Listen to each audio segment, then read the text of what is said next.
Get ready for Tuscany's iconic chickpea pancake. Oh, here we go. Traditional trattoria style cooking. I'm happy here. And a factory that churns out ancient grain pasta.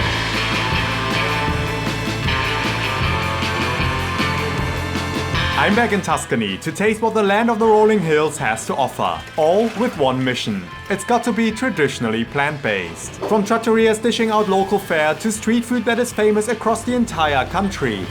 Many of Tuscany's dishes just happen to be vegan. So join me to see what that's all about.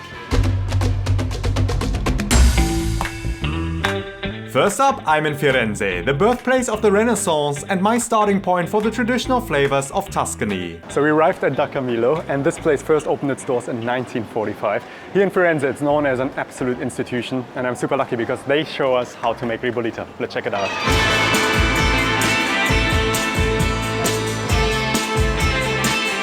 We're kicking things off with one of Tuscany's most iconic dishes, dating back to a time when bread was still perceived as a luxury. Il pane in Toscana veniva cucinato nei paesi, in campagna, c'era normalmente un unico forno a legna. L'uso era che ogni famiglia portasse al forno comune del paese il proprio impasto per fare il pane. Such efforts would mean that the bread was considered far too precious to be thrown away. Instead, it was left to go stale, which ultimately gave rise to recipes that found clever ways of bringing it back to life. One of these dishes is of course ribollita. Partiamo preparando una zuppa vegetale. Like many great dishes, ribollita too starts with a wholesome base. This time it's essentially a vegetable stew made with diced onion, olive oil and a range of veg like courgettes, carrots, potatoes and celery. Adesso andiamo a mettere degli spinaci al posto del cavolo nero, che non è la sua stagione. Flavor it with a bit of thyme, then saute the veg for a more intense aroma. Now just cover them with water, season them with salt and a little bit of passata and leave them to cook until the stew looks rich like this. Next, the stale bread is given a second lease of life. First, it's rubbed with raw garlic, then drizzled with olive oil before it is topped with a slow-cooked stew. This is where ribollita earns its name. Translating to reboiled, it is now cooked a second time. A process during which the once stale bread softens into a rich sponge that soaks up all of the flavors and juices from the stew. Deve venire fuori una zuppa abbastanza soda. With the batch finished, the thick soup is now reheated one last time to order. Top it with some tender beans and Tuscany's iconic ribollita is ready. Ribollita. Here we go.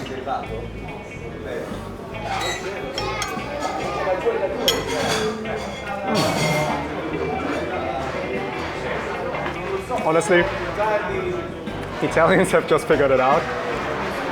It is the most perfect minestrone to start with. It's so flavorsome. That sort of vegetable stock that they made over there is so fragrant, so rich. And then they put that on the bread, and usually it's a soup, but the bread soaks up all of that liquid, and that makes it so savory. You can see how thick it is, look at that. So there's literally no liquid left, all soaked up by the bread.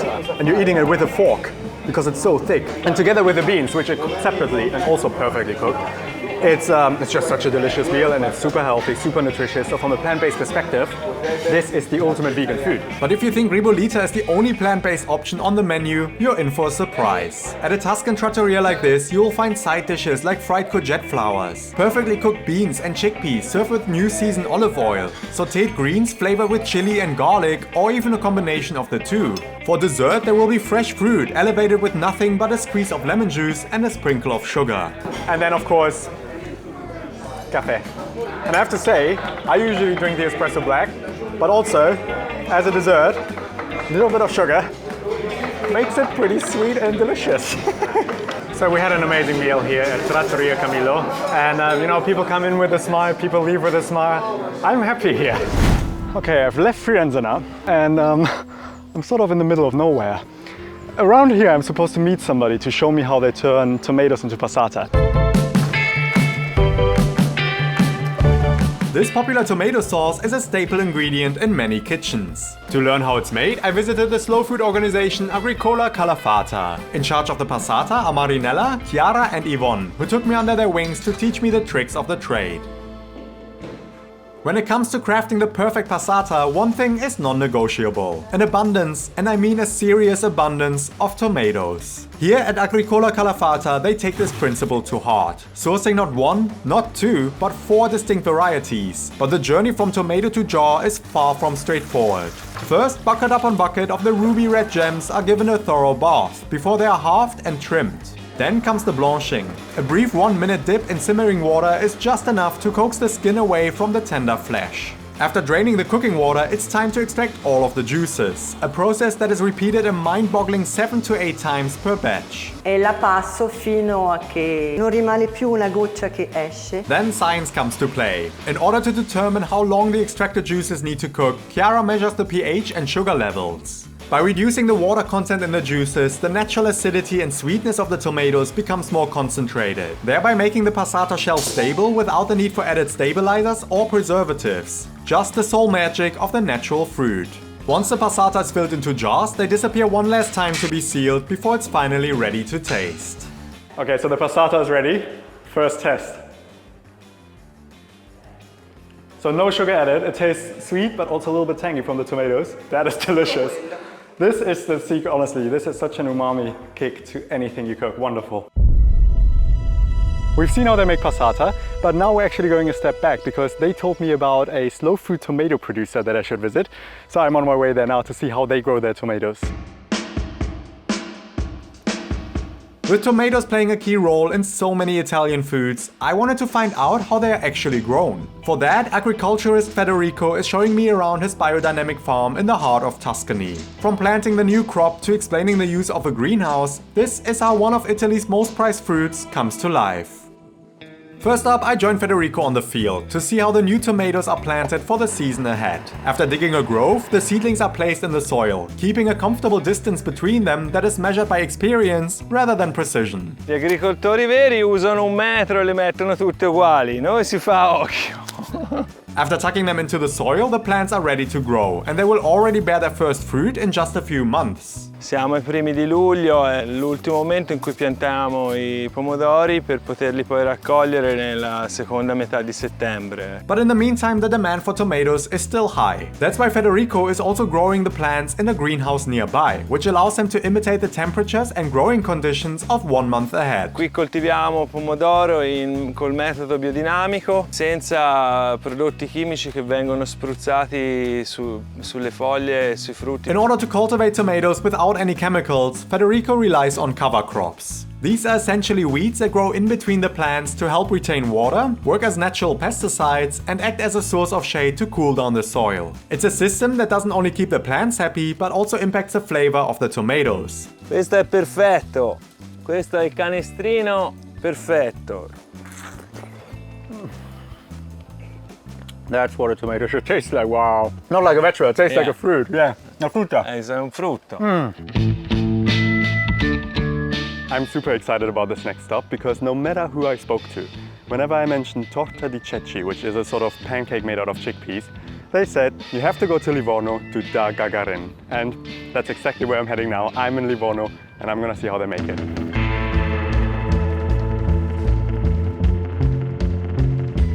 At first glance, it appears deceptively simple. A humble concoction of chickpea flour, oil and water transformed into a pancake-like delicacy that happens to be entirely plant-based. But the process of making Torta di Ceci properly has become an art form. Across the country, Giuliano Chiappa is hailed as the undisputed king of the popular street food. Here in Livorno, he runs a small family-owned corner shop Da Gagarin, from which he churns out the wood-fired dish and packs it into the iconic Cinque e Cinque sandwich.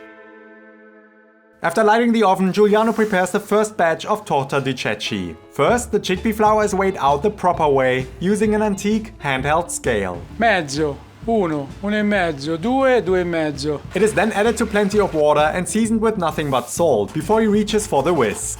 What you see here is not just vigorous mixing. It's a crucial step that gets rid of any lump and infuses the batter with air and life. But that's not all. Giuliano reserves a portion of it and leaves it to ferment for the next day, which allows it to froth up and develop a richer flavor. The finished batter is a combination of fermented and fresh, achieving the perfect harmony for his Torta di Ceci. È una pasta fermentata, via. Because the froth would burn in the oven, he lets the jugs overflow on purpose and blows off the remaining layer.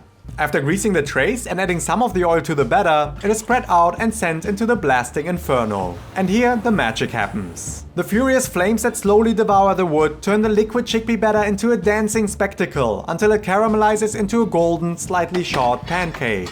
To retrieve it from the depths of the oven, Giuliano doesn't use gloves, but the humblest of tools, a firmly folded newspaper. Ali. The first torta di ceci of the day is finished, a true triumph of tradition and technique. Allora ora si fa colazione dei campioni col 5-5. Livorno's iconic 5-5 sandwich gets its name from 5 lire worth of torta di ceci, served in between 5 lire worth of bread, with nothing else but a sprinkle of black pepper. 5-5. Wow. You taste the chickpea so much. Oh, here we go. And it's our breakfast, la colazione. Colazione grande. This is delicious.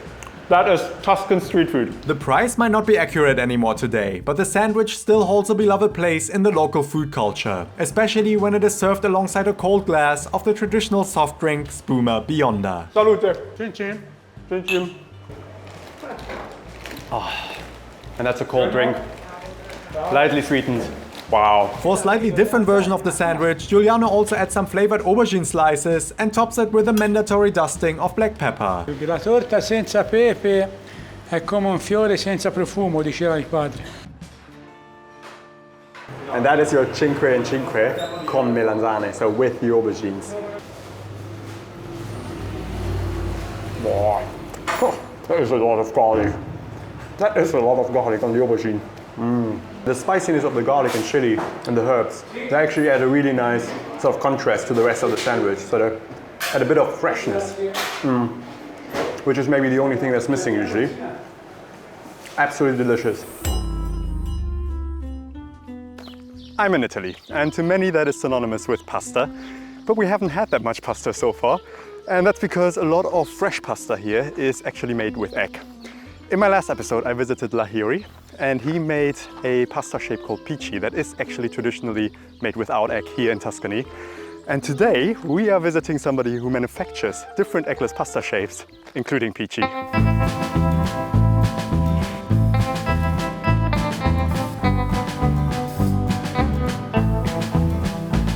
Pasta. It's a comfort food that has long transcended borders. And whilst most fresh pasta usually contains egg, many manufactured shapes are actually made without. I wanted to see the process firsthand, and for that I visited Mulino Valdorsia, an organic producer located in the rolling hills of Tuscany.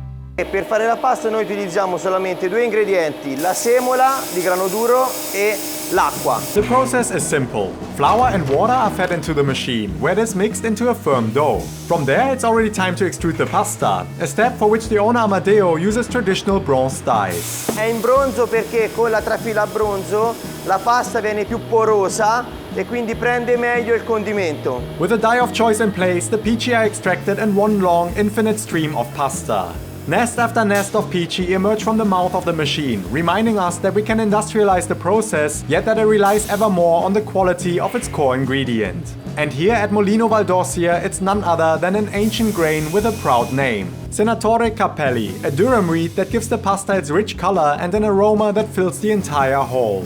It's the same wheat that is used across the pasta range, from freshly made nests of tagliatelle to fusilli, macoroncini, gigli and many more.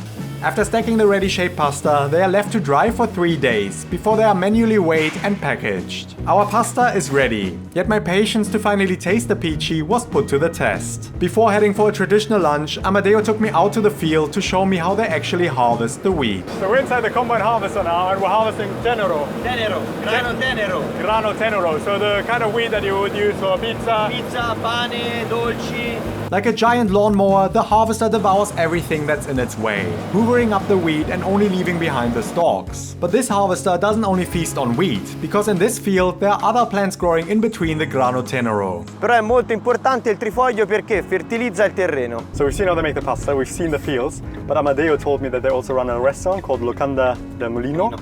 We're heading there now to see how they make a traditional Tuscan dish. Pici all'aglione. Pici all'aglione. And also to taste the pasta finally. Pici all'aglione starts like many great Italian dishes do, with a generous amount of olive oil and garlic. The star of the show here is aglione, a giant garlic variety with a sweeter flavor. After adding a generous dash of white wine to the pan, Paola starts the fresh tomato sauce by peeling, de-seeding and then chopping tomatoes that have previously been blanched in water. Stir them into the fragrant oil and allow time and a touch of magic to reduce them into a rich sauce. The perfect opportunity to raise a glass. Let's taste the beer. Ah, it's warm in the middle, it's warm on the fields, it's warm in the kitchen. Cold beer with that. Yeah. For a gentle heat, Paola adds a small chilli. Then it's finally showtime for the pici. After a bath in seasoned water, they are added straight to the sauce. Give it a good toss, and it's time to plate the finished pici all'aglione with an extra touch of crushed pepperoncini and a sprinkle of parsley. Finally, we get to try the pasta that we've made earlier. When you bite onto the pasta, you taste the pasta, you taste the grain. Usually pasta, white pasta, too often becomes sort of a plain canvas to which you add sauce and you taste the sauce and you sort of drown the pasta in the sauce. But here the pasta becomes the star, the main act. Using really good quality pasta, whole grain pasta that has a lot of nutrients and minerals is really important because it makes a simple dish go a long way. It's my last day in Tuscany and I've got a fun visit lined up. I'm meeting with Stefano from Ristorante Mecenate and we're gonna hit the morning market before cooking up some traditional Tuscan dishes. For my final visit in Tuscany, I get to try 3 traditional dishes from the region. A humble starter, a soul-warming stew, and perfectly cooked beans in a rich tomato sauce. But more than anything, my visit to Ristorante Mecenate taught me that the quality of your food is only as good as the quality of your ingredients. And that's where Italian markets hit supreme. Welcome to Del Foro Boario di Lucca. Here's where the cream of the crop of the local slow food community gathers to sell their stock. It's a chef's dream come true, with hyper-seasonal produce from across the region, all produced with the slow food standards. This market is mental, there's only Italians here. I don't think I see a single tourist. But today it's not me doing the shopping. Meet Stefano, owner of Ristorante Mecenate, and today in charge of gathering the produce. After a quick chat with the vendor, Stefano emerged with one crate after the other, filled with many of the gems I've spotted all across the market before. Okay, I think we're ready at the market. Abbiamo finiti qui, you know? Sì, qui abbiamo finito. After a quick caffè, to start things properly, I joined the head chef Maria Sole. She showed me 3 traditional dishes, all featuring the slow food protected kidney bean Rosso di Lucca. Maria Sole uses the bean in 2 different ways. Cooked to perfection in nothing but water and some aromatics, and second, ground into a thick puree. For a Tuscan crostini, she heated some passata in olive oil, mixed in some of the bean puree and simply cooked it down until thickened. Add some whole beans, slice up some bread, and it's already time to serve the flavored puree for a simple but wholesome starter, garnished with a few more beans and some extra virgin olive oil.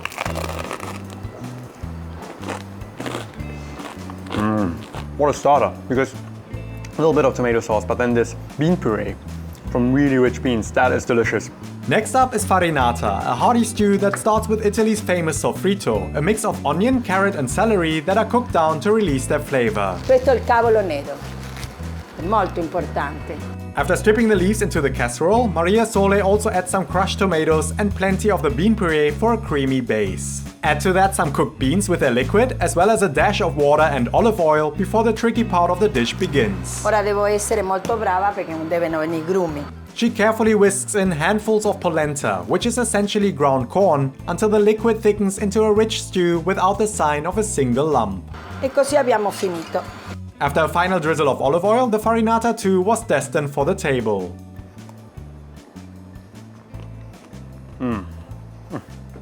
Wow, that is scrumptious. It's so rich in flavor. You have imagine the best sort of perfect minestrone, the best veg stock to begin with, and then the creaminess of that clever cooking to thicken it. So it's not liquid, it's not a soup, it's very thick.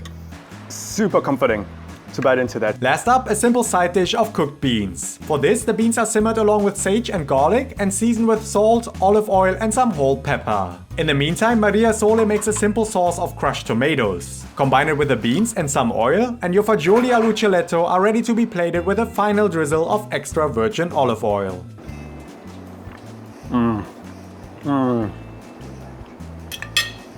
Tomatoes and sage together. What a flavor combination. But the beans are just cooked to perfection. And then together with those flavors, they really soak that up. That makes it so So delicious. What was really nice to see over the last 2 weeks is that often you either have a primi or a contorni, a side dish, that involves some form of legume. Quite often the beans are just served without a sauce, and that's why I really love these alluccioletto, fagioli alluccioletto, because they're served with this rich tomato sauce, so that is wonderful. So whenever you see that on the menu, take it. But what a fun way to eat out in Italy. That was the last stop of my Tuscany trip, but this is only the beginning, because I am taking vegan cultures to other countries to see what traditional plant-based food I can find there. So please let me know in the comments which countries I should visit next and what type of dishes I should taste. Thank you so much for watching. See you soon.